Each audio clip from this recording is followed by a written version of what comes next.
ಹಾವಿನ ಹೆಜ್ಜೆಯನ್ನ ಹಾವೇ ಬಲ್ಲುದು ಜೀಯ. ಪರಿಮಳವನ್ನ ಒಯ್ಯುವ ಗಾಳಿಯ ಪಾದೆಯನ್ನ ದುಂಬಿ ಮಾತ್ರವೇ ಕಂಡು ಹಿಡಿಯಬಲ್ಲದು. ನಿಮ್ಮವರ ಪರಿಯನ್ನ ನೀವೇ ಬಲ್ಲಿರಿ, ನೀವೇ ಬಲ್ಲಿರಿ ಎಂದು ಚಾರರು ಕೌರವನನ್ನ ಕೊಂಡಾಡಿದರು. ದುಷ್ಟರನ್ನ ಹೊಗಳಿ ಹೊಗಳಿ ಅವರಿಂದ ಉಡುಗೊರೆ ಪಡೆಯುವ ಮಂತ್ರಿಗಳು, ಅಧಿಕಾರಿಗಳು, ಹೊಗಳು ಭಟ್ಟರು ಲಾಗಾಯತನಿಂದ ಇದ್ದಾರೆ.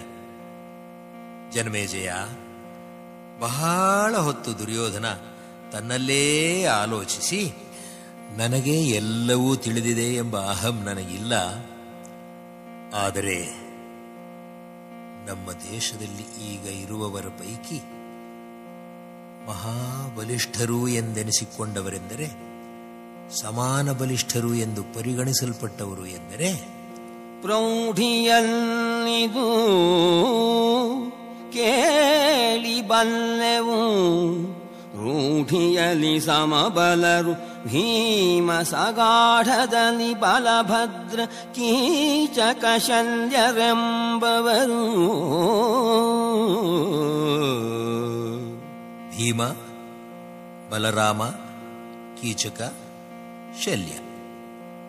ಶಲ್ಯ ಇರುವುದು ದಕ್ಷಿಣಕ್ಕೆ ಭದ್ರದೇಶದಲ್ಲಿ. ಬಲಭದ್ರ ನಮಗೆ ಬಂಧು, ಗುರು ಸದೃಶರು ನನಗೆ. ಭೀಮ ಅಜ್ಞಾತವಾಸದಲ್ಲಿದ್ದಾನೆ. ಉಳಿದವನು ಕೀಚಕ, ಅವನು ಈಗ ಕೊಲ್ಲಲ್ಪಟ್ಟಿದ್ದಾನೆ. ಇರಲಿ. ಗೂಢರನು ಗರುವಾಯಿಗೆಡಿಸಿ ಗಾಢಿಕೆಯ ನೆರೆ ಮೆರೆಯಬೇಕು. ಗೂಢರನು ಗರುವಾಯಿಗೆಡಿಸಿ ಗಾಢಿಕೆಯ ನೆರೆ ಮೆರೆಯಬೇಕೆನೆ. ರೂಢಿ ಸಮತಳಿಸಿತ್ತು ಸೇನೆಯ ನೆರಗಬೇಕೆಂದ.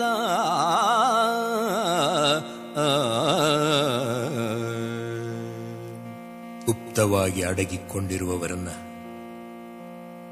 ಸೇನಾ ಸಮೇತವಾಗಿ ಹೋಗಿ ನಮ್ಮ ಬಲ ಪ್ರದರ್ಶನದಿಂದಲೇ ಮುಗಿಸಬೇಕು. ಹೌದು ಎಂದು ತೀರ್ಮಾನಿಸಿದ ದುರ್ಯೋಧನ ಸಭೆ ಸೇರಬೇಕು ಎಂದು ಆಜ್ಞಾಪಿಸಿದ. ಕರೆಸಿದನು ಗಾಂಗೇಯಾದಿಗಳನ್ನು. ಕರೆಸಿದನು ಗಾಂಗೇಯ ಗರುಡಿಯ ಗುರುವನ್, ಅಶ್ವತ್ಥಾಮ ಸೃಂಜಯವರ ಕೃಪಾಚಾರ್ಯನ ಕರೆಸಿದನು. ಸೈಂಧವ ಸೂರ್ಯನಂದನನ ಬರಿಸಿದನು. ಚಂಕಣದ ದಿಗುತಟದ ರಸುಗಳ ದೆಸೆಯಿಂದ ಬೇಹಿನ ಚರರು ಬಂದರು. ಕೇಳಿರೈ ಹೊಸ ವಾರ್ತೆಯನು, ಕೇಳಿರೈ ಹೊಸ ವಾರ್ತೆಯನು ಎಂದ.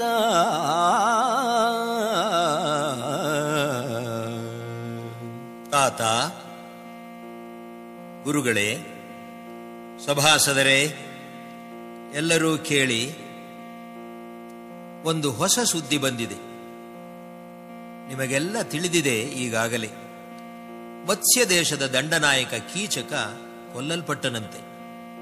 ಕೊಂದವನು ಒಬ್ಬ ಗಂಧರ್ವನಂತೆ. ವರ್ತಮಾನ ಕಾಲದಲ್ಲಿ ಭೀಮ, ಕೀಚಕ, ಶಲ್ಯ, ಬಲರಾಮರೆಂಬ 4 ಸಂಗ್ರಾಮದಲ್ಲಿ ಸಮಬಲರು. ಭೀಮ, ಕೀಚಕ, ಶಲ್ಯನೀ ಬಲರಾಮನೆಂಬೀ 4 ಸಂಗ್ರಾಮದೊಳು ಸರಿಖಚರರು ಎಂಬುದು ಬಯಲಿದ ಪವಾದ. ಖಚರು ಗಿಚರು ಎಂಬುದೆಲ್ಲ ಹಾರಿಕೆಯ ಮಾತು. ಕೀಚಕ, ಕಾಮುಕ ಎಂಬುದು ಲೋಕವಿದಿತ. ಶಲ್ಯ, ಬಲರಾಮರು ಇಲ್ಲಿ ಮತ್ಸ್ಯ ದೇಶದಲ್ಲಿ ಇರುವುದೆಂಬ ಪ್ರಶ್ನೆಯೇ ಏಳುವುದಿಲ್ಲ. ದ್ರೌಪದಿಯನ್ನ ಕಾಮಿಸಿದ್ದಾನೆ ಕೀಚಕ. ಅವನನ್ನು ಕೊಂದವನು ಭೀಮನೇ ಎಂಬುದರಲ್ಲಿ ಸಂಶಯವೇ ಇಲ್ಲ. ಭೀಮನಾಗಲು ಬೇಕು, ಕೀಚಕ ಕಾಮುಕನ ದುರುಪದಿಗೆ ಅಳುಪಿದ ತಾಮಸನ ಹಿಡಿದೊರೆಸಿದವನು ಭೀಮನಾಗಲು ಬೇಕು ಎಂದನು ಸುಯೋಧನ. ಎಂದು ಸುಯೋಧನ ಹೇಳಿದ. ಮಾತು ಒಂದಕ್ಕೊಂದು ಹೊಂದಿಕೊಳ್ಳುತ್ತದೆ. ಭೀಷ್ಮರು ತಮ್ಮ ಅಭಿಪ್ರಾಯವನ್ನು ತಿಳಿಸುತ್ತಿದ್ದಾರೆ. ಮಾತು ಹೋಲುವೆಯಹುದು. ಮಾತು ಹೋಲುವೆಯಹುದು, ನುಡಿದುದು ನೀತಿ.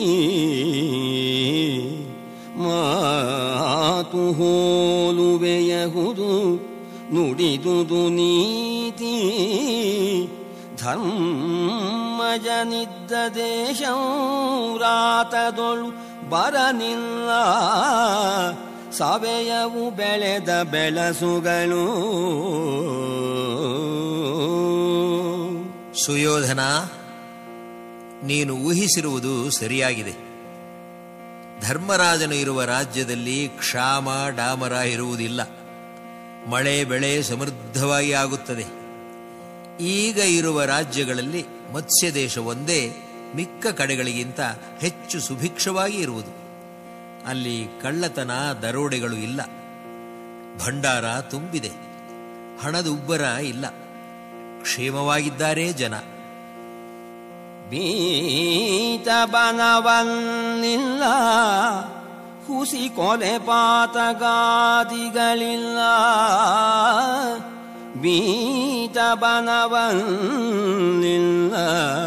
ಹುಸಿ ಕೊಲೆ ಪಾತಗಾದಿಗಳಿಲ್ಲ. ಸೊಂಪಿನ ನೂತನದ ಸಿರಿ ಎಂದು ನುಡಿದನು ರಾಯಗಾಂಗೆಯ.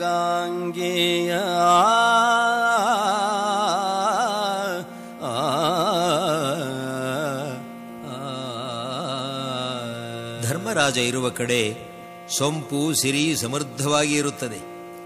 ಮತ್ಸ್ಯ ದೇಶದಲ್ಲಿ ಎಲ್ಲವೂ ಇದೆ.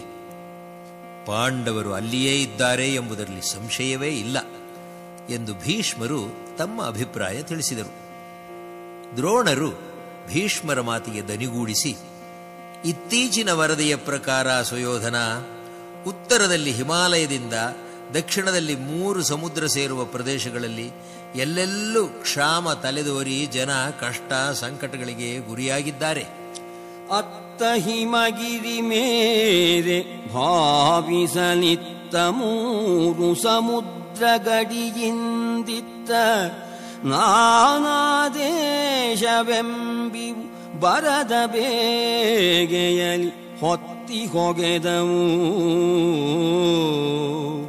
ಅತ್ತ ಹಿಮಗಿರಿ ಮೇರೆ ಭಾವಿಸನು, ಇತ್ತ 3 ಸಮುದ್ರ ಗಡಿಯಿಂದಿತ್ತ. ನಾನಾ ದೇಶವೆಂಬಿವು ಬರದ ಬೇಗೆಯಲಿ ಹೊತ್ತಿ ಹೊಗೆದವು. ಮಧ್ಯ ದೇಶದಲ್ಲುತ್ತಮದ ಸಿರಿ ಫಲದ ಬೆಳಸುಗಳ ಒತ್ತೆಯಿದು.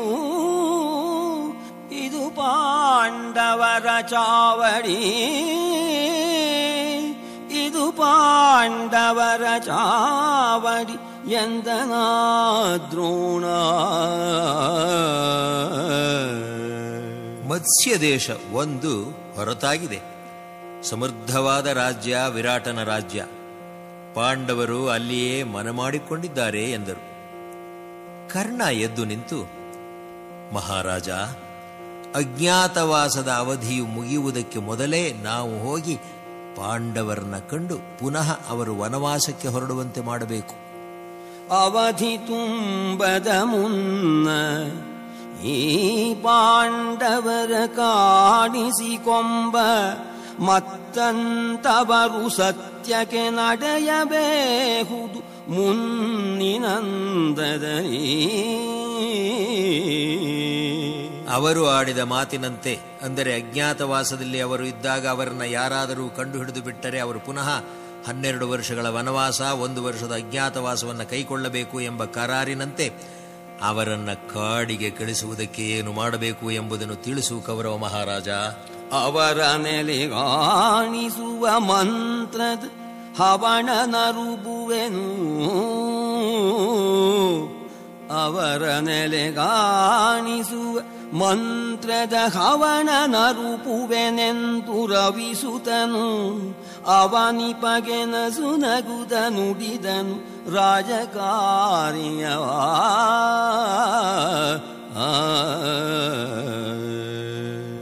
ಏನು ಮಾಡಬೇಕು ಅವರನ್ನ ಹಾಳು ಮಾಡುವುದಕ್ಕೆ ಎಂದು ನಸು ನಗುತ ನುಡಿದನಂತೆ ಕರ್ಣ. ಜನಮೇಜಯ, ಕರ್ಣನ ಈ ಮಾತು ಭೀಷ್ಮರಿಗೆ ಹಿಡಿಸಲಿಲ್ಲ. ಅವರ ಮಾತನ್ನ ಕೇಳು. ಸುಯೋಧನ, ರಾಜಸಭೆಯಲ್ಲಿ ನೀತಿ ನೇರ್ಮೆಯನ್ನು ಪಾಲಿಸಬೇಕು ಎಂಬ ಪ್ರಜ್ಞೆ ಇಲ್ಲದ ಮಂತ್ರಿಗಳಿಂದ ರಾಜನ ಗದ್ದುಗೆಗೆ ಮಾತ್ರವೇ ಹಾನಿ ಬರುವುದಿಲ್ಲ, ಇಡೀ ದೇಶಕ್ಕೆ ಹಾನಿ ತಟ್ಟುತ್ತದೆ. ಸಚಿವರಾದವರು ಪ್ರಾಜ್ಞರಾಗಿರಬೇಕು, ಧರ್ಮಭೀರುಗಳಾಗಿರಬೇಕು. ರಾಜಮಂದಿರದೊಳಗೆ ನೀತಿಗಳೋಜೆಯಿಲ್ಲದ ಸಚಿವರಿಂ ನಿರ್ವ್ಯಾಜದಲ್ಲಿ ಕೇಡಹುದು ತಪ್ಪದು ಲೋಕವಾರ್ತೆ ಇದು. ಗಾಜು ಎಷ್ಟೇ ಹೊಳೆದರೂ ಅದು ಬೆಳ್ಳಿ ಎನಿಸಿಕೊಳ್ಳುತ್ತದೆಯೇ ದುರ್ಯೋಧನ? ಬೆಳ್ಳಿ ಎನಿಸಿಕೊಳ್ಳುತ್ತದೆಯೇ? ಗಾಜಿಗೆ ಬಣಿಸಿದರೆ ರಜತದ ರಾಜಭೂಷಣಬಹುದೇ? ಗಾಜಿಗೆ ಬಣಿಸಿದರೆ ರಜತದ ರಾಜಭೂಷಣಬಹುದೇ? ಕರ್ಣನ ಬೀಜ ಮಂತ್ರಗಳಿಂದ ಕೇಡಹುದು ಈ ಕರ್ಣನ ಬೀಜ ಮಂತ್ರಗಳಿಂದ ಕೇಡಹುದು ಎಂದನ ಭೀಷ್ಮ.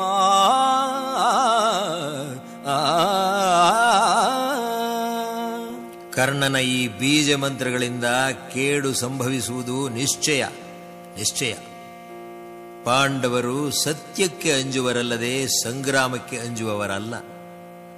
ಸುಯೋಧನ, ಪಾಂಡವರ ಅವಧಿ ಮುಗಿಯುತ್ತ ಬಂದಿದೆ. ಅವರು ಸತ್ಯಕ್ಕೆ ನಡೆಬರಲ್ಲದೆ ಬವರ ಕಂಜುವರಲ್ಲ. ಅವರು ಸತ್ಯಕ್ಕೆ ನಡೆಬರಲ್ಲದೆ ಬವರ ಕಂಜುವರಲ್ಲ. ಪಾಂಡವರವಧಿ ಬೀಳ್ಕೊಳ ಬಂದುದೈ ನೀ ಸಮಯದೊಳು ಕರೆಸಿ. ಈ ಸಮಯದಲ್ಲಿ ನೀನು ಅವರನ್ನ ಕರೆಯಿಸಿ ಅವರ ಧರಣಿಯನವರಿಗಿತ್ತರೆ ನಿಮಗ ನಿಷ್ಠತೆಯಿಲ್ಲ.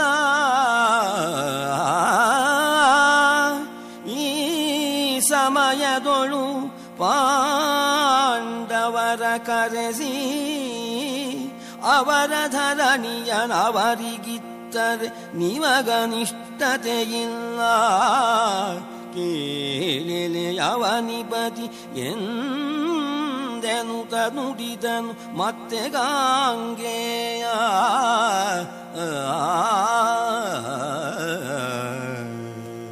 ಪಾಂಡವರನ್ನ ಕರೆಯಿಸಿ ಮಾತನಾಡಿ ಅವರಿಗೆ ಸಲ್ಲಬೇಕಾದ ಧರಣಿಯನ್ನ ಅವರಿಗೆ ಕೊಟ್ಟರೆ ನೀನು ಕೇಡನ್ನು ಕಾಣುವುದಿಲ್ಲ.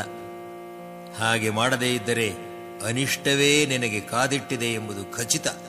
ಹೌದು ಎಂದು ಎಚ್ಚರಿಸಿದರು ಭೀಷ್ಮರು. ತಾತ, ನಿಮ್ಮ ಈ ಮಾತಿಗೆ ಬೆಲೆ ಕೊಟ್ಟು ಭೂಮಿಯನ್ನ ಪಾಂಡವರಿಗೆ ಬಿಟ್ಟುಕೊಡುವುದಿಲ್ಲ. ಇದು ಸತ್ಯ. ನನ್ನಿ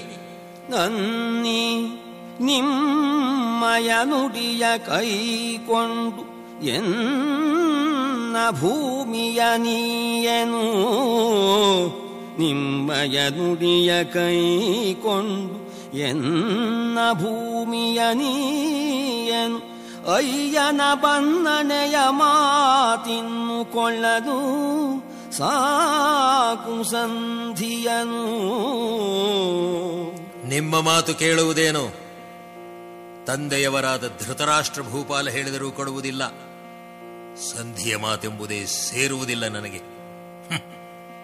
ನಿಮ್ಮ ಮಾತಿಗೆ ಬೆಲೆ ಕೊಟ್ಟು ಕೊಟ್ಟು ಕೊಟ್ಟು ಮರುಳಾದೆ ನಾನು.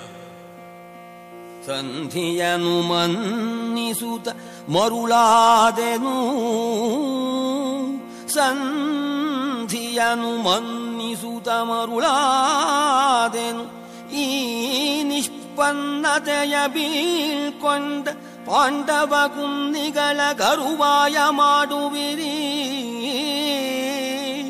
ಈ ನಿಷ್ಪನ್ನತೆಯ ಬೀಳ್ಕೊಂಡ ಪಾಂಡವ ಕುಂದಿಗಳ ಗರುವಾಯ ಮಾಡುವಿರಿ ಎಂದು ಖಳ ನುಡಿದ. ಸಮೃದ್ಧವಾದ ಭೂಮಿಯನ್ನು ಬಿಟ್ಟು ಕಾಡಿಗೆ ಹೋಗಿರುವ ಆ ಪಾಂಡವ ಕುನ್ನಿಗಳನ್ನ ದೊಡ್ಡದು ಮಾಡಿ ಹೇಳುತ್ತಿದ್ದೀರಿ ನೀವು, ಯಾವಾಗಲೂ ಹೀಗೆಯೇ ಎಂದು ಅಬ್ಬರಿಸಿದ ಖಳ ದುರ್ಯೋಧನ. ಹೇಳುತ್ತಿದ್ದಾನೆ, ನಮಗೆ ಶತ್ರುವಾದ ವಿರಾಟರಾಯನ ರಾಜ್ಯದ ಮೇಲೆ ದಾಳಿ ಮಾಡಿ ಗೋವುಗಳನ್ನು ಸೆರೆ ಹಿಡಿದು ತರುತ್ತೇವೆ. ಪಾಂಡವರು ಅಲ್ಲಿರುತ್ತಾರೆ. ಧರ್ಮದ ಮೇರೆ ಮರ್ಯಾದೆಯನ್ನ ತಿಳಿದವರು ಅವರು. ನಾ ಬಲ್ಲೆ.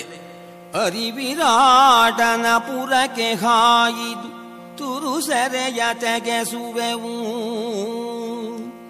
ಅರಿವಿರಾಟನ ಪುರಕ್ಕೆ ಹಾಯಿದು ತುರುಸೆರೆಯ ತೆಗೆಸುವೆವು.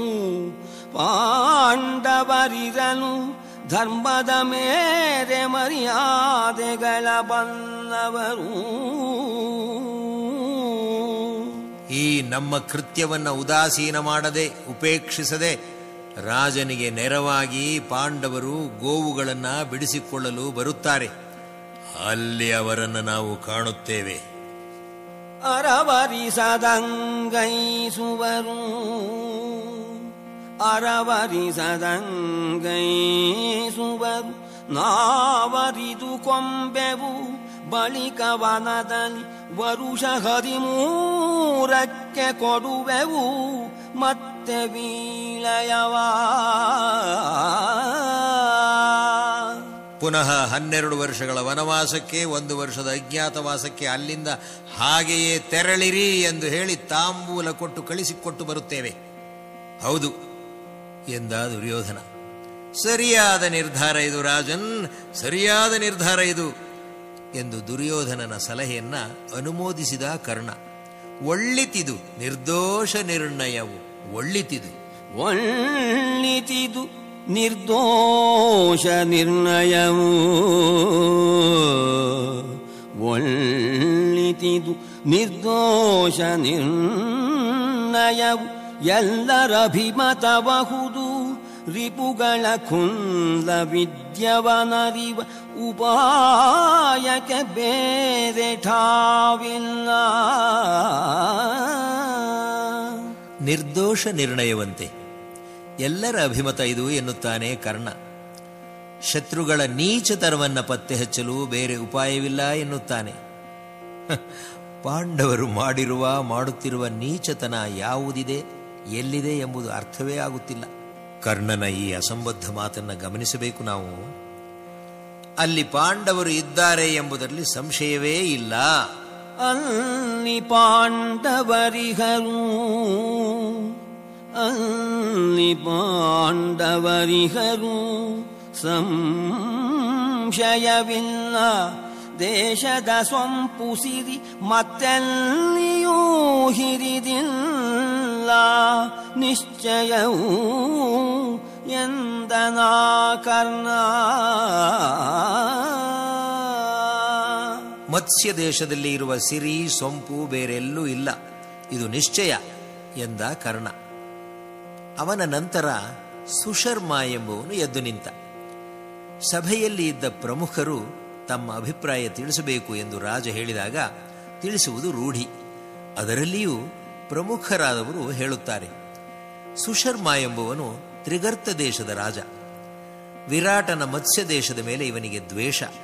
ಇವನು ಹೇಳುತ್ತಾನೆ, ಗುರುವಿನಭಿಮತವ ಕಡೆ ಕೃಪ ಮೊಗದಿರುಗದಿದ್ದೊಡೆ.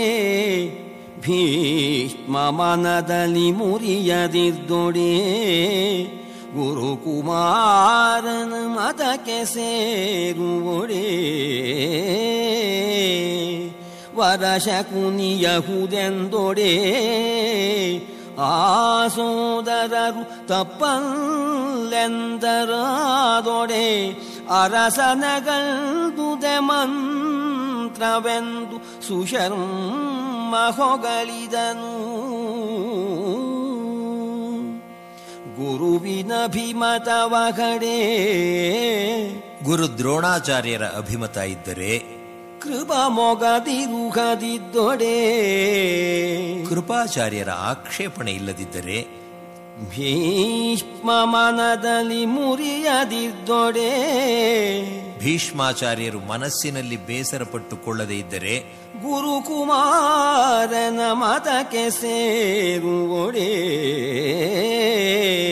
ಗುರುಪುತ್ರ ಅಶ್ವತ್ಥಾಮ ನಮ್ಮ ಕಡೆಗೆ ಸೇರಿಕೊಂಡರೆ ವರಶಕುನಿಯಹುದೆಂದೊಡೆ, ಪ್ರಾಜ್ಞನಾದ ಶಕುನಿಯು ಒಪ್ಪಿ ಅನುಮತಿ ಕೊಟ್ಟರೆ ಆ ಸೋದರರು ತಪ್ಪಲ್ಲೆಂದರಾದೊಡೆ, ಸುಯೋಧನ ಭೂಪಾಲನ ತಮ್ಮಂದಿರೆಲ್ಲ ಅಡ್ಡಿ ಇಲ್ಲ ನಡೆಸಬಹುದು ಎಂದು ಒಪ್ಪಿದರೆ ಅರಸನಗಳ್ದುದೆ ಮಂತ್ರವೆಂದು ಸುಶರ್ಮ ಹೊಗಳಿದನು. ಅರಸನು ಹೇಳಿದ ಆಲೋಚನೆಯೇ ಸೂಕ್ತವಾದದ್ದು ಎಂದು ತನ್ನ ಅಭಿಪ್ರಾಯವನ್ನು ತಿಳಿಸಿ ಹೊಗಳಿದ ಸುಯೋಧನನನ್ನ. ಒಟ್ಟಿನಲ್ಲಿ ಸರ್ವಾನುಮತದಿಂದ ಒಪ್ಪಿಗೆ ಬರಬೇಕು ಎಂಬ ಅರ್ಥವನ್ನು ಇಟ್ಟು ಹೇಳಿದ ಸುಶರ್ಮ. ಭೀಷ್ಮರು ಉತ್ತರ ಕೊಡುತ್ತಾ, ಇದು ಸರಿಯಾದ ಯೋಚನೆಯೇ, ತಪ್ಪಿಲ್ಲ. ಪಾಂಡವರ ಚಲನವಲನವನ್ನು ತಿಳಿಯಬೇಕಾದರೆ ಇದುವೇ ಸರಿಯಾದ ಮಾರ್ಗ. ಮತವಹುದು ತಪ್ಪಲ್ಲ, ಪಾಂಡವ ಗತಿಯ ನರಿವೊಡೆ ಮಾರ್ಗವಿದು ಸಮ್ಮತವು, ಪಾಂಡವ ಗತಿಯ ನರಿವೊಡೆ ಮಾರ್ಗವಿದು ಸಮ್ಮತವು, ನಿರ್ಮಲ ನೀತಿಕಾರರ ಮನಕ್ಕೆ ಮತವಹುದು. ನಿರ್ಮಲ ಮನಸ್ಸಿನ ನೀತಿಕಾರರಿಗೂ ಸಮ್ಮತವಾದ ಯೋಚನೆಯೇ ಆಗಿದೆ. ಆದರೆ ಬಹಳ ವರ್ಷಗಳೇ ಆದವು, ಅವಧಿಯು ಮುಗಿಯುತ್ತ ಬೇರೆ ಬಂದಿದೆ. ಅತಿಗಳಿತವಾಯಿತವಧಿ, ಅತಿಗಳಿತವಾಯಿತವಧಿ, ದಿವಸ ಸ್ಥಿತಿಯೊಳೈದಾರಾಗೆ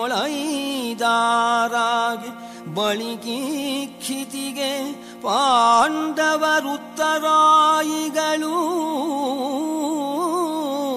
ದಿವಸ ಸ್ಥಿತಿಯೊಳೈದಾರಾಗೆ ಬಳಿಕೀಕ್ಷಿತಿಗೆ ಪಾಂಡವರುತ್ತರಾಯಿಗಳು ಎಂದನ ಭೀಷ್ಮ.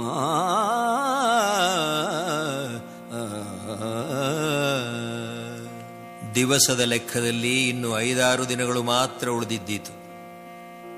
ಅದು ಮುಗಿದ ಬಳಿಕ ರಾಜ್ಯಕ್ಕೆ ಪಾಂಡವರೇ ಉತ್ತರಾಧಿಕಾರಿಗಳು ಎಂದರು ಭೀಷ್ಮರು. ವರ್ಷಗಳು ಕಳೆದಿವೆ. ಲೆಕ್ಕ ಹಾಕಿ ನೋಡಿದರೆ ದಿನಗಳಲ್ಲಿ ಕೊಂಚ ವ್ಯತ್ಯಾಸ ಬರಬಹುದು. ಆದರೆ ಪತ್ತೆ ಹಚ್ಚಲೇಬೇಕು ಎಂದು ಮನಸ್ಸು ಮಾಡಿದ ಮೇಲೆ ಬೇಗನೆ ಮಾಡಿ ಮುಗಿಸಿಬಿಡುವುದು ಸಾಧು. ಅವಧಿ ಮುಗಿದಿಲ್ಲವೆಂದು ಆದರೆ ಧರಣಿ ದುರ್ಯೋಧನನಿಗೆ ಖಚಿತ ಎನ್ನುತ್ತಾರೆ ದ್ರೋಣರು. ಮಹಾಪ್ರಾಜ್ಞರಾದ ಭೀಷ್ಮ ದ್ರೋಣರ ಮಾತುಗಳನ್ನು, ಅವರು ದುರ್ಯೋಧನನಿಗೆ ಸಲಹೆ ಮಾಡುವುದನ್ನು ನೋಡಿದರೆ ಒಮ್ಮೊಮ್ಮೆ ಇವರು ಏಕೆ ಹೀಗೆ ನೀಚ ದುರ್ಯೋಧನನಿಗೆ ಬೆಂಬಲ ನೀಡಿ ಮಾತನಾಡುತ್ತಾರೆ ಎಂದು ಅಚ್ಚರಿಯಾಗದೇ ಇರುವುದಿಲ್ಲ. ಧರ್ಮರಾಜನ ವಿಶಿಷ್ಟ ಗುಣಗಳನ್ನು ಹೇಳುವಾಗ ಮುಕ್ತ ಕಂಠದಿಂದ ಅವನನ್ನು ಪ್ರಶಂಸೆ ಮಾಡುತ್ತಾರೆ. ಹೊಗಳಿ ದಣಿಯುವುದಿಲ್ಲ ಇವರು. ಕರೆಯಿಸಿ ಸಂಧಿ ಮಾಡಿಕೋ ಎನ್ನುತ್ತಾರೆ. ಯುದ್ಧಕ್ಕೆ ಹಿಂಜರಿಯುವವರಲ್ಲ ಪಾಂಡವರು, ಸತ್ಯವಂತರು, ಧರ್ಮಪರಾಯಣರು, ಜಯ ಅವರಿಗೇ ಎನ್ನುತ್ತಾರೆ. ಆದರೆ ಈಗ ಪಾಂಡವರನ್ನ ಕಂಡು ಹಿಡಿದು ಪುನಃ ಅವರನ್ನು ವನವಾಸ ಅಜ್ಞಾತವಾಸಕ್ಕೆ ಓಡಿಸಿ ತಾನು ಹಾಯಾಗಿರಬೇಕು, ಇದಕ್ಕೆ ಏನು ಉಪಾಯ ಎಂದು ದುಷ್ಟಬುದ್ಧಿಯಾದ ರಾಜ ದುರ್ಯೋಧನ ಕೇಳಿದಾಗ, ಕಂಡು ಹಿಡಿಯುವುದಾದರೆ ಬೇಗನೆ ಹೊರಡಿ, ಕಂಡು ಹಿಡಿದು ಬಿಟ್ಟರೆ ಕೌರವನಿಗೆ ಉನ್ನತಿ, ಪಾಂಡವರಿಗೆ ಅಧೋಗತಿ ಎನ್ನುತ್ತಾರೆ. ಭೀಷ್ಮ ದ್ರೋಣರಂಥವರೇ ಹೀಗೆ ಕವಲು ನಾಲಿಗೆಯಿಂದ ಮಾತನಾಡುತ್ತಾರೆ ಎಂಬುದನ್ನು ನೋಡುವಾಗ ಸಖೇದಾಶ್ಚರ್ಯವಾಗುತ್ತದೆ. ಮೇಲೆ ಹೇಳಿದ ಎಲ್ಲರ ಸಲಹೆಯನ್ನು ಕೇಳಿ ದುರ್ಯೋಧನ ದುಶ್ಯಾಸನನನ್ನು ಕರೆದು, ಸೈನ್ಯವನ್ನು ಸಿದ್ಧಪಡಿಸು, ಮತ್ಸ್ಯರಾಜ್ಯದ ಮೇಲೆ ದಾಳಿ ಮಾಡೋಣ ಎಂದ. ಮಾರನೆಯ ದಿನ ಶುಭ ಮುಹೂರ್ತದಲ್ಲಿ ಸುಶರ್ಮಾದಿಗಳ ಸಮೇತ ಸುರನದಿ ಸುತ ಕರ್ಣ ಕೃಪ ಗುರು ಗುರು ಸುತಾದಿ ಮಹಾಪ್ರಧಾನರು ಕರಿತುರಗ ರಥಪತ್ತಿಯಲಿ ಹೊರವಂಟರೊಗ್ಗಿನಲಿ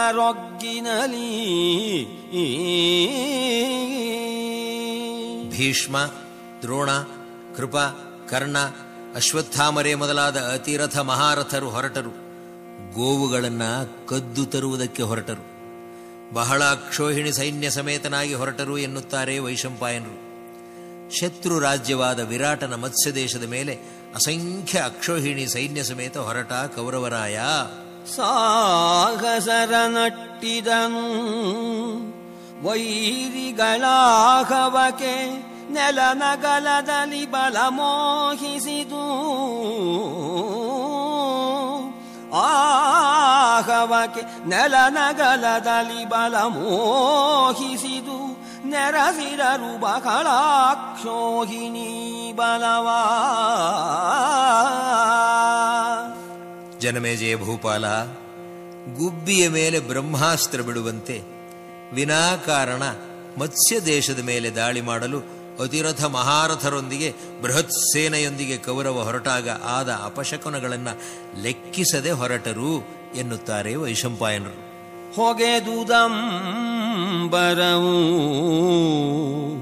ಹೊಗೆದುದಂಬರವು ಅವನಿ ನಡುಗಿತು ಗಗನಮಣಿ ಪರಿವೇಶದಲ್ಲಿ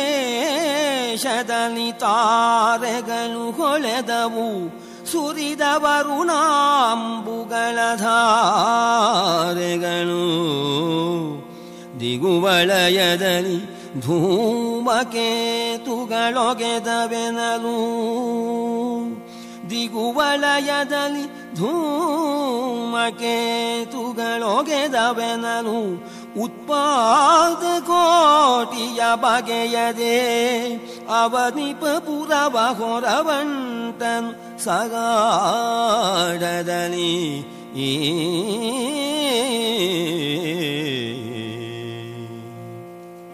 ಹೊಗೆದುದಂಬರ.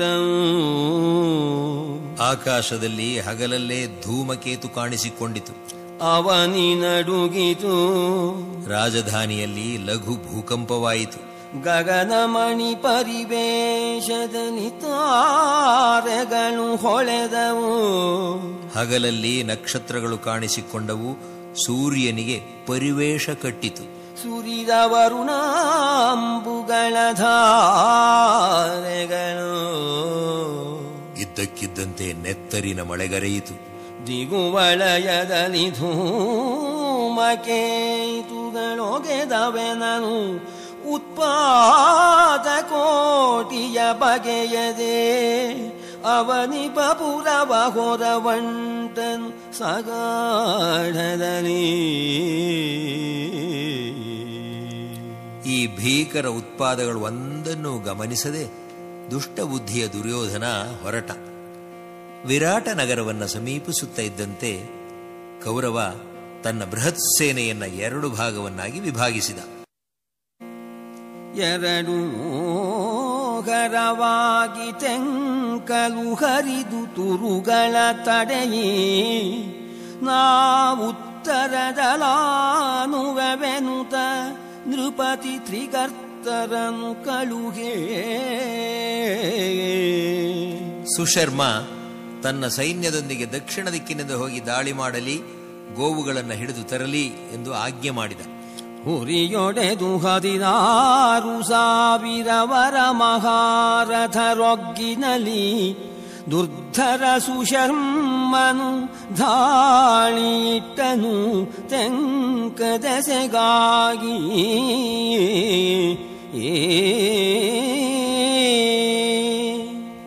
ಸುಶರ್ಮ ಸೇನಾ ಸಮೇತ ಕೃಷ್ಣ ಪಕ್ಷದ ಅಷ್ಟಮಿಯ ದಿನ ವಿರಾಟನಗರದ ದಕ್ಷಿಣದ ಕಡೆಯಿಂದ ದಾಳಿ ಮಾಡಿದ. ಗೊಲ್ಲರನ್ನ ಹಿಡಿದು ಬಡಿದು ಗೋವುಗಳನ್ನು ಹಿಡಿದರು ಸುಶರ್ಮನ ಕಡೆಯ ಸೈನಿಕರು. ಅಸಿತ ಪಕ್ಷಾಷ್ಟಮಿಯ ದಿನ ಸಂಧಿಸಿದರು.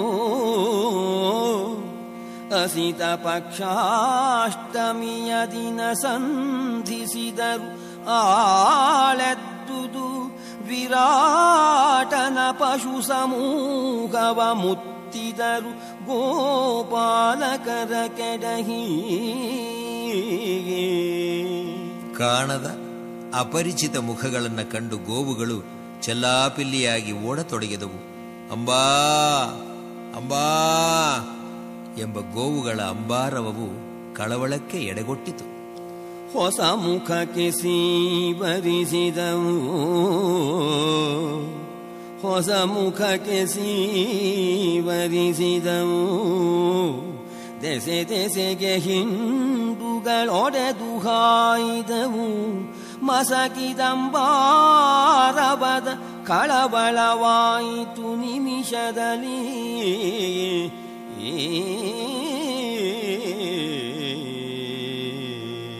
ಎಲ್ಲ ಕಡೆಯಿಂದಲೂ ಸೇನೆ ಗೋವುಗಳ ಹಿಂಡನ್ನ ಮುತ್ತಿತು. ದನ ಕಾಯುವ ಗೊಲ್ಲರು ಗೋವುಗಳನ್ನು ರಕ್ಷಿಸಿಕೊಳ್ಳಲು ಬಂದರು. ಸೈನಿಕರು ಹುಡುಗರು ಮುದುಕರು ಎಂದು ನೋಡದೆ ಗೊಲ್ಲರನ್ನ ದೊಣ್ಣೆಗಳಿಂದ ಚೆಚ್ಚಿ ಹಾಕಿದರು. ಮೇಲಿಂದ ಮೇಲೆ ಬರುತ್ತಿದ್ದ ಮಹಾಸೇನೆಯನ್ನ ಕಂಡು ಮೇಲೆ ಮೇಲೈ ತಪ್ಪ ಹೆಬ್ಬಲರಾಣು ಕುದುರೆಯ ಕಂಡು, ಮೇಲೆ ಮೇಲೈ ತಪ್ಪ ಹೆಬ್ಬಲರಾಣು ಕುದುರೆಯ ಕಂಡು, ನೂಕದು ಕಾಳಗವು ತಮಗೆನುತ ತಿರುಗಿತು ಗೋವರುಳಿದವರು. ಓಹೋ, ಇದನ್ನ ಎದುರಿಸುವ ಸಾಮರ್ಥ್ಯ ಇಲ್ಲ ನಮಗೆ, ಅಯ್ಯಯ್ಯೋ ಅಯ್ಯಯ್ಯೋ ಎಂದು ಹೇಳಿಕೊಂಡು ರಾಜಧಾನಿಯತ್ತ ಹೊರಟರು ಗೊಲ್ಲರು. ಗಾಬರಿಗೊಂಡು ಓಡೋಡಿ ಬರುತ್ತಿದ್ದಾರೆ ಕೆಲವು ಗೊಲ್ಲರು. ಪಾಪ, ಪೆಟ್ಟು ತಿಂದು ರಕ್ತ ಸುರಿಸುತ್ತಾ ಓಡಿ ಬಂದ ಅವರ ಗಂಟಲು ಒಣಗಿದೆ. ಊರಿಗೆ ಬಂದರು. ಮಾತನಾಡಲು ಆಗದೆ ಕೈಸನ್ನೆಯಲ್ಲಿ ತೋರಿಸುತ್ತಿದ್ದಾರೆ. ಪಾಪ, ಅರಸ ವಿರಾಟನ ಮುಂದೆ ಬಂದ ಒಬ್ಬಿಬ್ಬ ಗೊಲ್ಲರಿಗೆ ಮಾತನಾಡಲು ಸಹ ಆಗಲಿಲ್ಲ. ಮೈ ಕೈಗಳ ಮೇಲಿನ ಗಾಯಗಳಿಂದ ರಕ್ತ ಸುರಿಯುತ್ತಿದೆ. ರಾಜನ ಮುಂದೆ ಬಂದು ದಪ್ಪನೆ ಬಿದ್ದು ಬಿಟ್ಟರು. ಬಸಿಬನೆತ್ತರಗೋವರು ಅರಸಂಗು ಸುರಲಾರದೆ, ಬಸಿಬನೆತ್ತರಗೋವರು ಅರಸಂಗು ಸುರಲಾರದೆ, ದೊಪ್ಪಲಡಗೆಡೆದಸುವ ಕಳೆದರು ಕೆಲರು, ಕೆಲವರು ತಮ್ಮ ಸಂತೈಸಿ. ರಾಜ ಅವರನ್ನ ಸಂತೈಸಿ ಏನು ವಿಷಯ ಏನು ವಿಷಯ ಎಂದು ಕೇಳಿದ.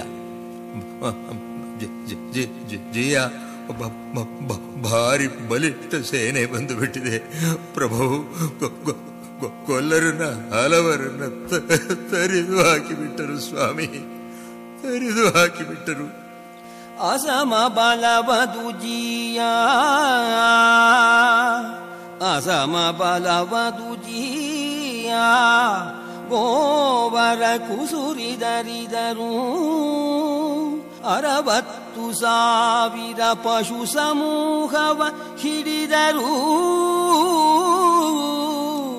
60,000 ಪಶು ಸಮೂಹವ ಹಿಡಿದರು ಎಂದರು ಮತ್ಸ್ಯ ಭೂಪತಿಗೆ.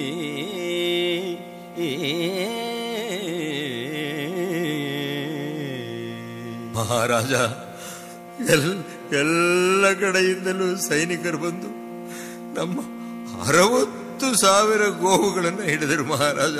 60,000 ಗೋವುಗಳನ್ನು ಹಿಡಿದರು ಎಂದು ತುಂಬಾ ದುಃಖದಿಂದ ಭಿನ್ನವಿಸುತ್ತಾರೆ ಗೊಲ್ಲರು. ವಿರಾಟ ಮಹಾರಾಜನಿಗೂ ತುಂಬಾ ದುಃಖ ಆಯಿತು, ಆಘಾತವೇ ಆಯಿತು.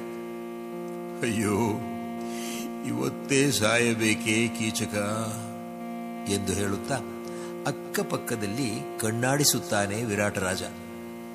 ಕೇಳಿಬಿಸು ಸುಯ್ದನ್ ವಿರಾಟ ನೃಪಾಲನು,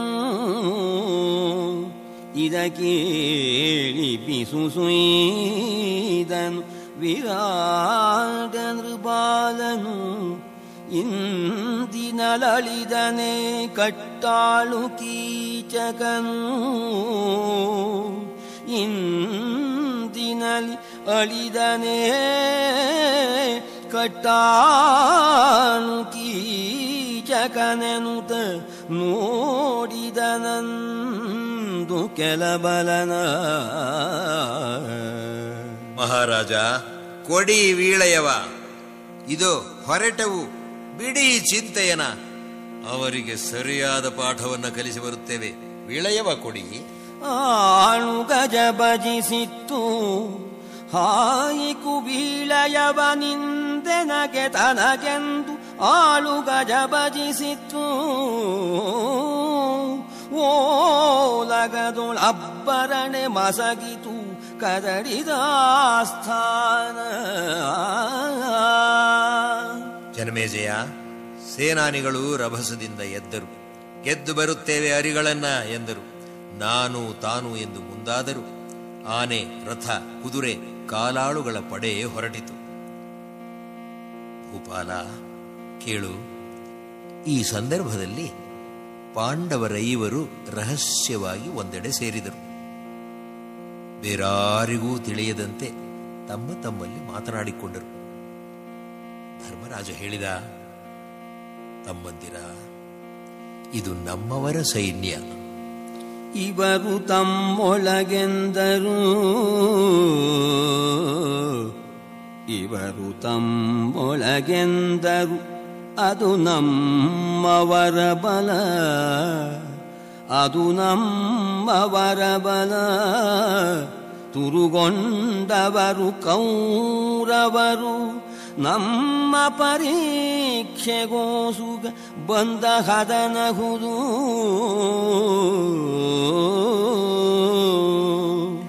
ನಮ್ಮ ಕೌರವರು ಸೇನಾ ಸಮೇತ ಬಂದಿದ್ದಾರೆ. ಹಸುಗಳನ್ನು ಕದ್ದೊಯ್ಯುವುದು ನೆಪ. ಉದ್ದೇಶ ನಮ್ಮನ್ನ ಕಂಡುಹಿಡಿಯುವುದು. ಅವಧಿ ಮುಗಿಯುವ ಮುನ್ನ ನಮ್ಮನ್ನ ಗುರುತಿಸಿ ಪುನಃ ಅರಣ್ಯವಾಸವನ್ನು ಅನುಗ್ರಹಿಸಲು ಬಂದಿದ್ದಾರೆ. ಹೌದು, ಅವಧಿ ತೀರದ ಮುನ್ನ ಕಾಣಿಸಿ ನಮಗೆ ಬಳಿಕಾರಣ್ಯವಾಸವನ್ ಇವರು ಕರುಣಿಸಬಂದರು. ಅವಧಿ ತೀರದ ಮುನ್ನ ಕಾಣಿಸಿ ನಮಗೆ ಬಳಿಕಾರಣ್ಯವಾಸವನ್ ಇವರು ಕರುಣಿಸಬಂದರು ಎಂದನು ಧರ್ಮನಂದನನು.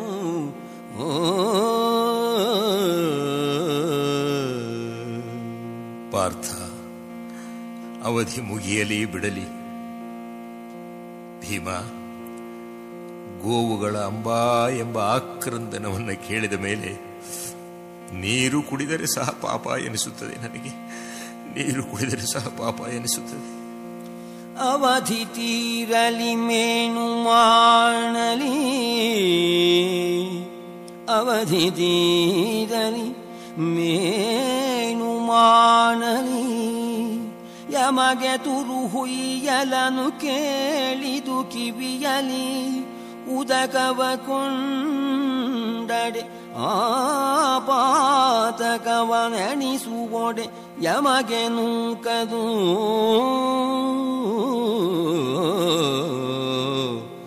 ತುರು ಹುಯ್ಯಲನು ಕೇಳಿದು ಕಿವಿಯಲಿ ಉದಕವ ಕೊಂಡಡೆ ಆಪಾದಕವನೆಣಿಸುವೊಡೆ ಯಮಗೆ ನೂಕದು. ಸಾಕದಂತಿರಲಿ ಅವರ ಬೆಂಬಳಿ ಬಿಡಿದು ವರಗೋ ನಿವಹವನು ಮರಳಿಚುವೆನು. ಅವರ ಬೆಂಬಳಿ ಬಿಡಿದು ವರಗೋ ನಿವಹವನು ಮರಳಿಚುವೆನು ಎಂದನು ಧರ್ಮನಂದನನು.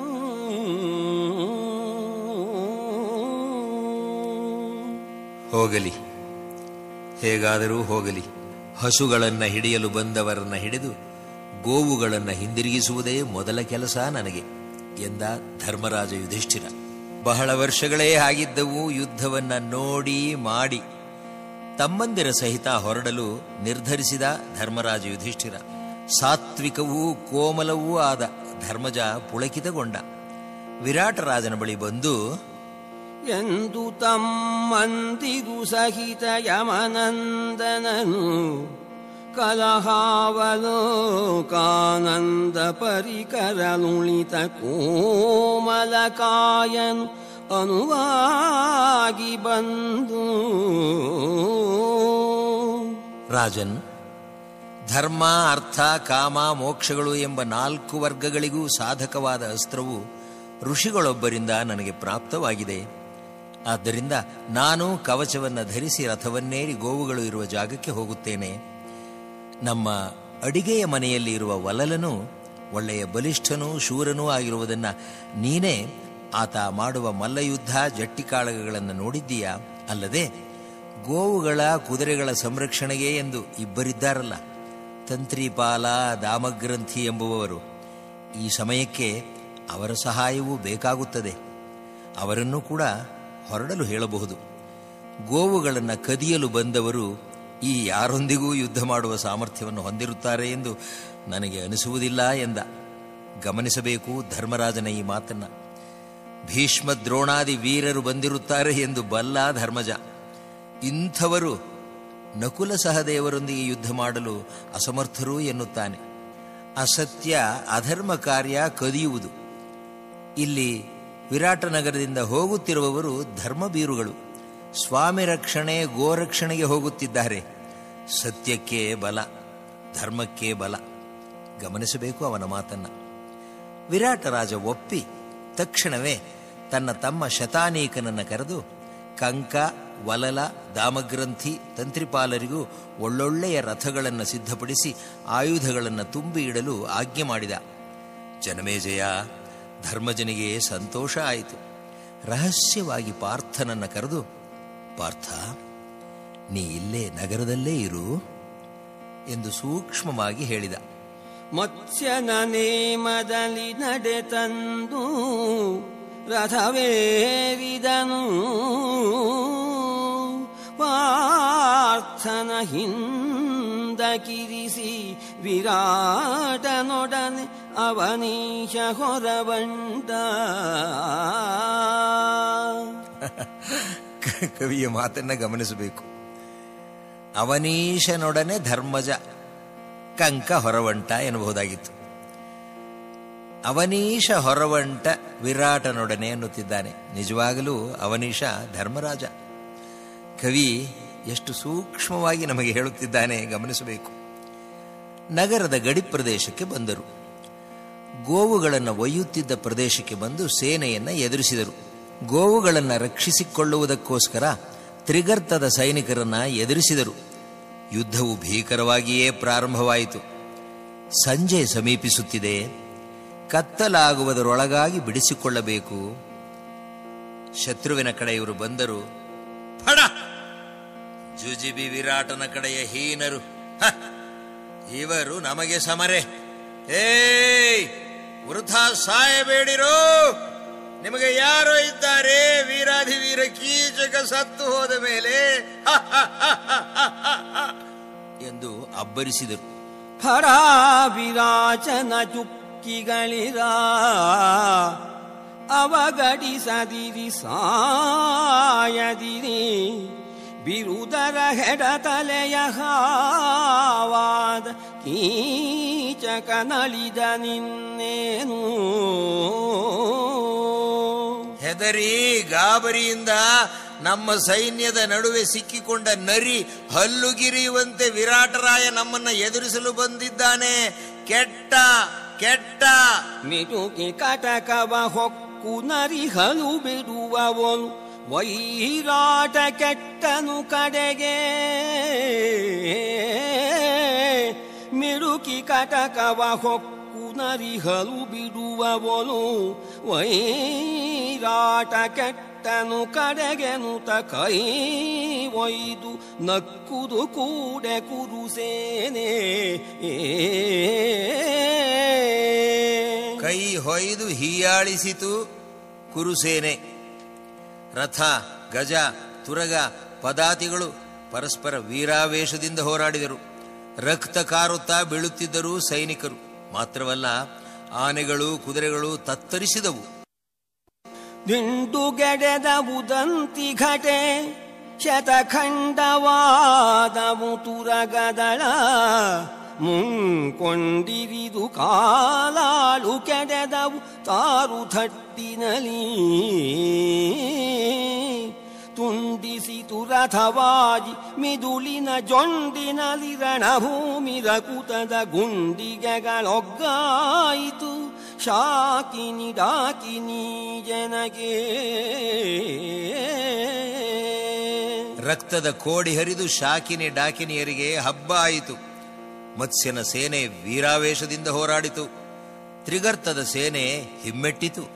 ಚೂಳಿಕೆಯ ಬಲ ಮುರಿದು ದೊರೆಗಳ ಮೇಲೆ ಬಿದ್ದುದು ಬವರ,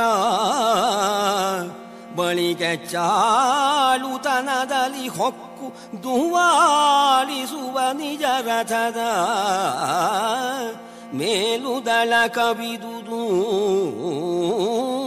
ಮಹಾರಥರೇಳು ಸಾವಿರ ಮತ್ಸ್ಯಭೂಪನ ಕಾಳಗಕ್ಕೆ ತೆಗೆದರು. ತ್ರಿಗರ್ತರ ಸೇನೆ ಮುರಿಬಡೆದು. ಸುಶರ್ಮ ಗಾಬರಿಗೊಂಡ. ತನ್ನ ಕಡೆಯವರು ಹಿಮ್ಮೆಟ್ಟುತ್ತಿದ್ದದನ್ನ ಕಂಡ. ಬಾಣಗಳ ಮಳೆಗರೆಯುತ್ತಾ ಬಂದು ವಿರಾಟನ ರಥವನ್ನ ಮುತ್ತಿಬಿಟ್ಟ. ಬಲ ಮುರಿದು ಬರುತ್ತಿರಲು ಖಾತಿಯ ತಳೆದು ವೀರ ಸುಶರ್ಮನು ಅಂಬಿನ ಮಳೆಯ ಕರೆಬುತ ರಿಪು ವಿರಾಟನ ರಥವ ತರುಬಿದನು. ಫಡ ಫಡ ಜುಜುಬಿ ವಿರಾಟ, ನಿನಗ್ಯಾಕೋ ಯುದ್ಧ ಭೂಮಿ ಎಂದು ಮೂದಲಿಸಿ ಮಾತನಾಡಿ ಬಾಣಗಳನ್ನು ಬಿಟ್ಟ ಸುಶರ್ಮ. ಎಲವೋ ಫಡ ಫಡ ಮತ್ಸ್ಯ ಹುಲು ಮಂಡಳಿಕ, ನಿನಗೆ ಕಾಳುತನವೆಂದುಲಿದು ಕೈಕೊಂಡು ಹೆಚ್ಚು ಕಾದಿದನ ವಿರಾಟನಲಿ. ಈ ಸುಶರ್ಮ ಎಂಬುವನು ತ್ರಿಗರ್ತ ದೇಶದ ರಾಜ. ಅಕ್ಕಪಕ್ಕದ ರಾಜ್ಯಗಳಾದ ಮತ್ಸ್ಯ, ಸಾಲ್ವ, ಕೇಕಯ ರಾಜ್ಯಗಳ ಮೇಲೆ ಅಡಿಗಡಿಗೆ ಯುದ್ಧ ಮಾಡಿ ಏಟು ತಿಂದವನು ಸುಶರ್ಮ. ಸೋತು ಅವಮಾನಿತನಾಗಿದ್ದ. ಅನೇಕ ಬಾರಿ ಇವನು ಇವನ ಕಡೆಯವರು ಕೀಚಕನಿಂದ ಏಟು ತಿಂದು ಹೋಗಿದ್ದರು. ಹೀಗಾಗಿ ಮತ್ಸ್ಯ ದೇಶದ ವಿರಾಟನ ಮೇಲೆ ಮಾತ್ಸರ್ಯ. ಆ ಹಗೆತನವನ್ನು ತೀರಿಸಿಕೊಳ್ಳಲು ಈಗ ಕೌರವ ಸೇನೆ ಸಹಾಯಕ್ಕೆ ಇದ್ದು ಇದೇ ತಕ್ಕ ಸಮಯ ಎಂದುಕೊಂಡಿದ್ದಾನೆ. ದುರ್ಯೋಧನನಿಗೆ ತನ್ನ ಅಭಿಪ್ರಾಯ ತಿಳಿಸಿದಾಗ, ಮತ್ಸ್ಯರಾಜನಿಗೆ ನಿನ್ನನ್ನು ಕಂಡರಾಗುವುದಿಲ್ಲ, ಕೀಚಕನ ಬಲ ಇದೆ ಎಂದು ಗರ್ವಪಡುತ್ತಿದ್ದಾನೆ. ಈಗ ಕೀಚಕ ಸತ್ತ, ಬಲಹೀನನಾಗಿದ್ದಾನೆ, ದಾಳಿ ಮಾಡಲು ತಕ್ಕ ಸಮಯ ಎಂದು ಹೇಳಿ ಕೌರವನನ್ನು ಹುರಿದುಂಬಿಸಿದ್ದ. ಬಾಣಗಳು ಮುಗಿಯುತ್ತಾ ಬಂದವು. ಕತ್ತಿ ಹಿಡಿದು ಹೋರಾಡತೊಡಗಿದರು. ಸುಶರ್ಮ ವಿರಾಟನ ರಥವನ್ನ ಮುತ್ತಿ ಸರಳು ತೀರನು ಕಿತ್ತು ಸುರಗಿಯ ತಿರುಗಿ ಹೊಯ್ದಾಡಿದರು. ಸರಳು ತೀರನು ಕಿತ್ತು ಸುರಗಿಯ ತಿರುಗಿ ಹೊಯ್ದಾಡಿದರು. ಮುರಿದೊಡೆ ಪರಿಘದಲ್ಲಿ ಕಾದಿದರು. ಹೊಕ್ಕರು ಹಲಗೆ ಖಡ್ಗದಲ್ಲಿ. ಬೆರಸಿತಿ ವಿದಾಡಿದರು. ಮತ್ಸ್ಯನ ಭರವ ಹೊಗಳುತ ಕಲಿಸು ಶರ್ಮಕನು ರವಣಿಸಿದನು. ಗಾಯವಡೆದ ವಿರಾಟನನು ಹಿಡಿದ.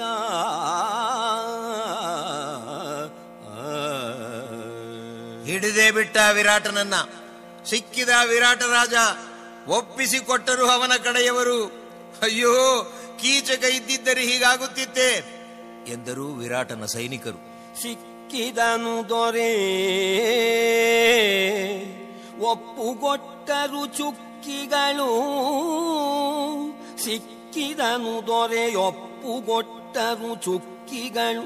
ಕೀಚಕನ ನೆಳಲಿದೆ ಸಿಕ್ಕಲೀಸುವನೇ ವಿರಾಟನನು ಎನ್ನುತ್ತ ಬಲ ಬೆದರೆ. ವಿರಾಟನ ಸೋದರರು ತಿಳಿದು ತಿಳಿದು ಏಕೆ ಬರಬೇಕಿತ್ತು ಹೋರಾಡಲು, ಮಕ್ಕಳಾಟವಾಗಿ ಬಿಟ್ಟಿತು ಎಂದು ಅಪಸ್ವರ ಎಳೆಯಲಾರಂಭಿಸಿದರು. ಉಕ್ಕಿದಾತನ ಹೆಗಲು ಬೇವುದು ಮಕ್ಕಳಾಟಿಕೆಯಾಯಿತು. ಉಕ್ಕಿದಾತನ ಹೆಗಲು ಬೇವುದು ಮಕ್ಕಳಾಟಿಕೆಯಾಯಿತು. ತಾ ಕೈಯಿಕ್ಕಲೇಕೆಂದು ಒದರಿದರು ಮತ್ಸ್ಯನ ಸಹೋದರರು.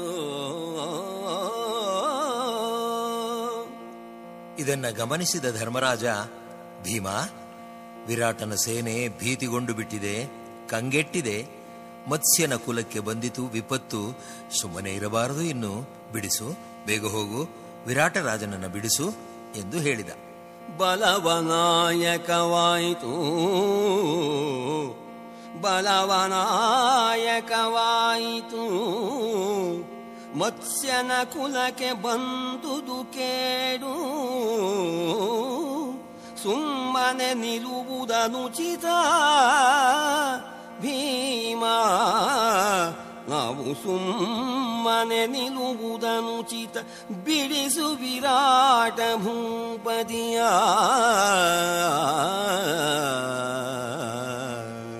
ಗೆಲುವು ಶತ್ರುವಿನ ಕಡೆ ವಾಲಿತು ಎಂದು ತಿಳಿದು ಕೂಡಲೇ ಶತ್ರುಗಳಿಗೆ ಬಡಬಾಗ್ನಿಯಂತೆ ಇರುವ ಭೀಮಸೇನ ಅಣ್ಣನಾಜ್ಞೆಯನ್ನ ಶಿರಸ ವಹಿಸಿ, ಗೆಲವು ಪರಬಲಗಾಯಿತೆನೆ, ಗೆಲವು ಪರಬಲಗಾಯಿತೆನೆ, ರಿಪುಕುಲದವಾನಳನು ಅಣ್ಣನಾಜ್ಞೆಯ ತಲೆಯೊಳಾಂತನು. ಮುಂದರಾಲದ ಮರನ ನೋಡಿದನು. ಅಲ್ಲೇ ಮುಂದೆ ಇದ್ದ ಆಲದ ಮರವೊಂದನ್ನು ನೋಡಿದ. ಅಣ್ಣ, ಈ ಹೆಮ್ಮರವನ್ನ ಕಿತ್ತುಕೊಂಡು ವೈರಿ ಸುಶರ್ಮನನ್ನು ಅವನ ಕಡೆಯವರನ್ನು ಒರೆಸಿ ಹಾಕುತ್ತೇನೆ. ಹೆಮ್ಮರವನಿದ ಕಿತ್ತು ವೈರಿ ಸುಶರ್ಮಕನ ನೊರಸುವೆನು. ಹೆಮ್ಮರವನಿದ ಕಿತ್ತು ವೈರಿ ಸುಶರ್ಮಕನ ನೊರಸುವೆನು. ಬವರದೊಳೊಮ್ಮೆಯರಿ ಮೋಹರವನರೆವೆನು. ಜೀಯ ಚಿತ್ತೈಸು ಎಂದು ಭೀಮ ಹೇಳೋಣ. ತಮ್ಮ, ಸಹಿರಿಸು, ಬೇಡ, ಮರವನ್ನ ಕಿತ್ತುಕೊಳ್ಳಬೇಡ, ನನ್ನ ಮಾತ ಕೇಳು, ಕೇಳು ಭೀಮ. ತಮ್ಮ ಸೈರಿಸು, ತಮ್ಮ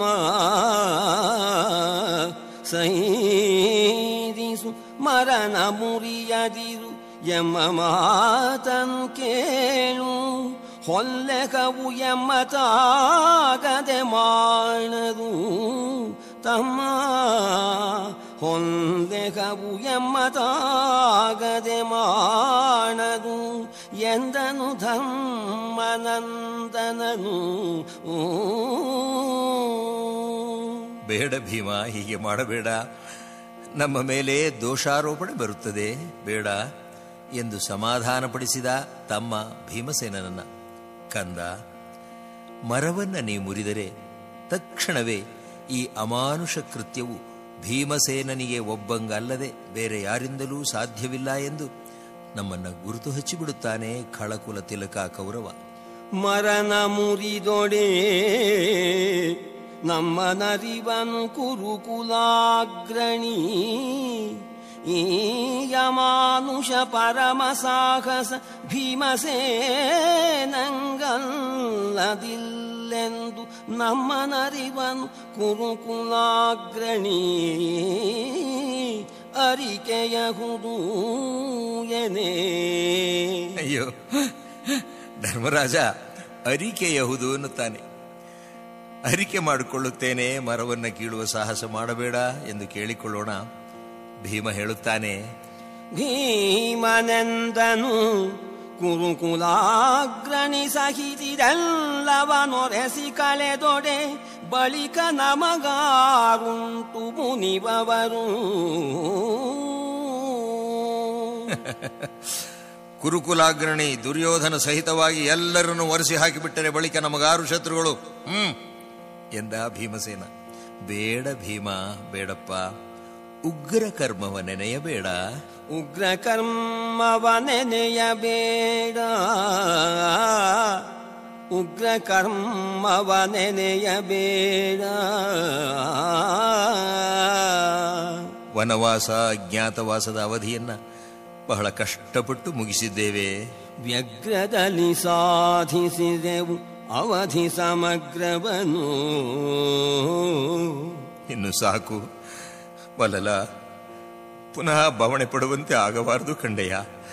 ನನ್ನ ಮಾತನ್ನ ಕೇಳು, ಯುದ್ಧದಲ್ಲಿ ಜಯಗಳಿಸು, ಬೇಗ ವಿರಾಟನನ್ನು ಬಿಡಿಸು. ನನ್ನ ಕಂದ, ನನ್ನ ಕಂದ.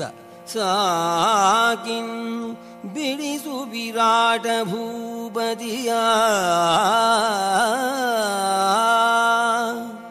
ಅಣ್ಣನ ಮಾತನ್ನ ಶಿರಸ ವಹಿಸಿ ಆಯುಧಪಾಣಿಯಾಗಿ ನುಗ್ಗಿದ ಸಮರಕ್ಕೆ. ಜನಮೇಜಯ ಒಂದು ಕಡೆಯಿಂದ ಸವರಿ ಹಾಕಿಬಿಟ್ಟ ವೈರಿ ಸೇನೆಯನ್ನ ಎಂದರು ವೈಶಂಪಾಯನರು. ವಿಗ್ರಹವ ಜಯಿಸು, ವಿಗ್ರಹವ ಜಯಿಸು ಎನಲು ಕುರುಕುಲದಗ್ರಿಯನು ಬೀಳ್ಕೊಂಡು ವಿಲಯ ಮಹೋಗ್ರ ಸನ್ನಿಭನು ಅರೆದ ನಿಭಯ ರಥ ಪದಾದಿಗಳ.